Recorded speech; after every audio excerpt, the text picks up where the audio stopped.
Silence, often seen as harmless, can twist into a blade sharper than words. It starts quietly, unnoticed at first, until the absence becomes deafening. That emptiness sets the stage for power to shift, for control to subtly seep into the dynamic. What if silence isn't peace, but strategy? Every conflict begins with noise, arguments, accusations, emotion. But the moment one party retreats into total silence, the terrain changes.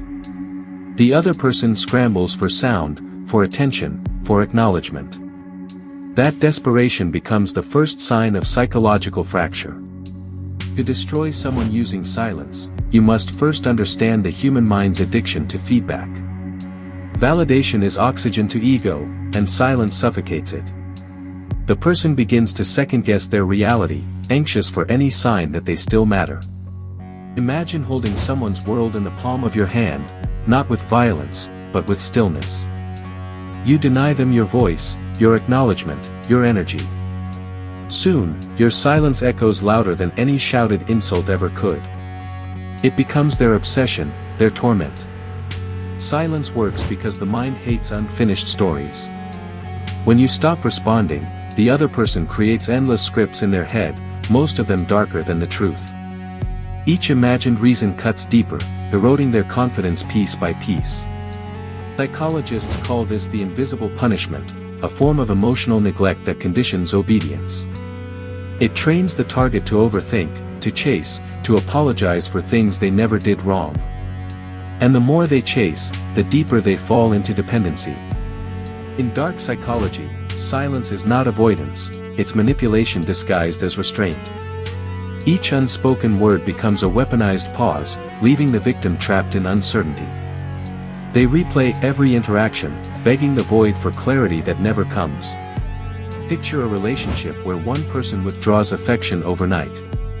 No messages, no calls, no eye contact, just a sterile quietness. The victim tries everything to break through, but the more effort they spend, the less power they hold. Control has fully shifted. Over time, the silence stops being passive. It becomes performance. Each second of withheld attention is deliberate, calculated. The manipulator watches, analyzing every reaction, feeding on the other's unraveling composure like a silent predator observing prey. In the absence of sound, paranoia blooms. The human brain fills gaps with fear, assuming rejection, anger, betrayal. The silence fuels imagination until perception detaches from reality entirely. It's psychological erosion, executed without raising a single voice. The beauty of silence as a psychological weapon lies in deniability. When confronted, the manipulator simply says, "I just needed space." The cruelty hides behind reason, framed as emotional maturity.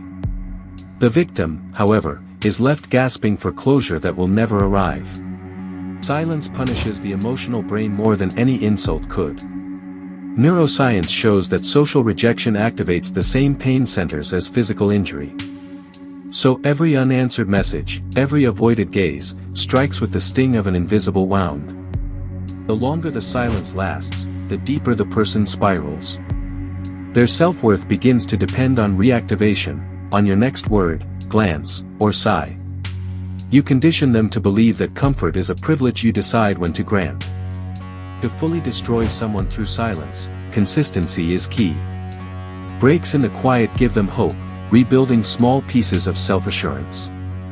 Only when you sustain the stillness do they begin to collapse inward, consuming themselves with imagined guilt. Silence gains a rhythm, almost musical, pauses that lure their anxiety into crescendo. Each day that passes without communication amplifies its meaning. What once was absence becomes accusation, and what began as space ends as abandonment. In corporate power games, silence can ruin reputations as effectively as false rumors. The silent treatment in a boardroom isolates its target, making them question their competence. When perception shifts, reality soon follows, and careers quietly vanish. In friendships, silence manipulates loyalty. One person disappears without explanation, creating guilt in the other. Days turn into weeks of wondering what went wrong. That haunting uncertainty turns affection into fear, severing trust permanently. Within families, silence becomes the ghost at every dinner table. Parents punish with withdrawal, lovers communicate through cold distance. It looks less violent than shouting, but its echo lingers far longer. The victim learns to flinch at quiet rooms. In romantic dynamics, silence is pure psychological theater. The absence of words forces the mind to stage dialogue, arguments, apologies. The imagination becomes weapon and victim simultaneously, looping endlessly until exhaustion replaces affection. But beware, the silence you use to destroy can consume you as well. Power built on detachment requires emotional numbness. Eventually, you lose the ability to connect, to feel empathy, to receive warmth. The destroyer becomes haunted by their own coldness. True masters of psychological control understand when to break the silence. A single word, a brief acknowledgement after days of emptiness, reignites hope. That flicker ensures the cycle repeats, resetting the emotional addiction that keeps the victim bound. Silence is the perfect cruelty because it leaves no fingerprints. There is no evidence of injury, only invisible scars. Friends may not notice, but the victim wakes every day questioning their worth. It's damage written beneath the skin, unseen but endless. The ethics of silence as manipulation are murky. Some view it as self-preservation, others as profound cruelty. But in dark psychology, morality is irrelevant, only outcome matters. Destruction achieved through calm is still destruction. The ultimate silence is absence of presence. When you vanish entirely, leaving no trace, the person is trapped in perpetual wondering. Their memories grow teeth, replaying moments daily until obsession replaces healing. You become their phantom tormentor. Time amplifies silence's power.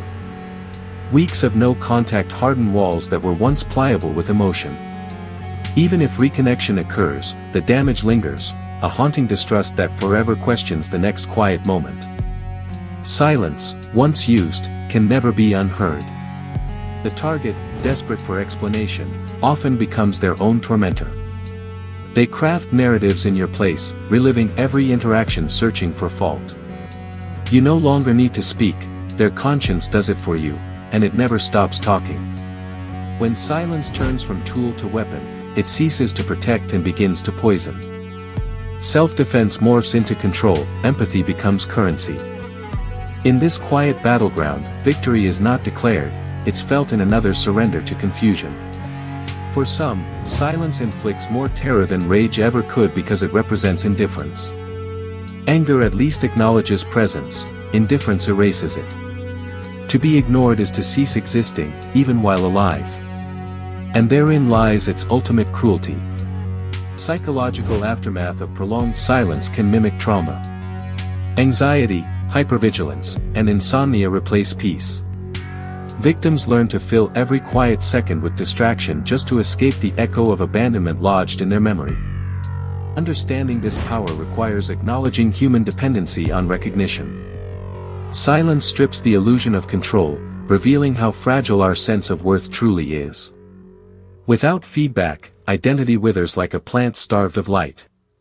Ironically, silence, though invisible, leaves clear evidence in behavior. The isolated person begins to speak louder, act erratically, or beg for minimal attention. The oppressor watches quietly, confirming their domination without a single uttered word. Yet silence can also be resistance. Used with awareness, it protects peace instead of poisoning others. The difference lies in intention, whether it aims to heal or to conquer. Darkness enters only when silence feeds from suffering. Destroy someone with silence, then, isn't mere cruelty, it's architecture. A slow-building psychological design that dismantles certainty one unanswered pause at a time. In that void, both victim and manipulator eventually face the same reflection, emptiness. As the final quiet settles, the silence itself becomes sentient, a haunting entity living between minds. It whispers nothing, yet it commands everything. And once unleashed, it never truly dies, it lingers beneath every word that dares to follow. Remember this, silence is neither hero nor villain, it is power. In the hands of the compassionate, it heals. In the hands of the calculated, it destroys. Which side wins depends not on who speaks first, but on who can endure the stillness longest.